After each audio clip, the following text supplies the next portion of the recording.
শরীরচর্চা করতে সময় পাচ্ছেন না? প্রতিদিন মাত্র 30 মিনিট হাঁটাই যথেষ্ট। 30 মিনিট হাঁটার 7টি দুর্দান্ত উপকারিতা জেনে নিন। প্রথমত, হার্ট ভালো থাকে। হৃৎপিণ্ড সুস্থ রাখতে হাঁটা এক অসাধারণ ব্যায়াম। দ্বিতীয়ত, ওজন নিয়ন্ত্রণে রাখে। এটি প্রতিদিন ক্যালোরি বার্ন করে ওজন কমাতে সাহায্য করে। তৃতীয়ত, ডায়াবেটিস নিয়ন্ত্রণে সাহায্য করে। ব্লাড সুগার লেভেল কমায় নিয়মিত হাঁটা। চতুর্থত, মানসিক চাপ কমায়। হাঁটার সময় মস্তিষ্কে এন্ডোরফিন নিঃসরণ হয়, যা মন ভালো রাখে। পঞ্চমত, হাড় ও জয়েন্ট শক্তিশালী হয়, অস্টিওপোরোসিসের সম্ভাবনা কমায়।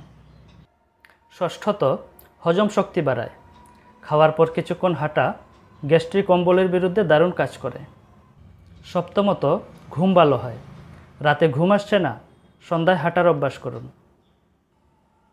বাড়ি, অফিস বা পার্ক, যেখানেই সুযোগ পান প্রতিদিন 30 মিনিট হাঁটুন। শরীর ও মন দুটোই সুস্থ থাকবে।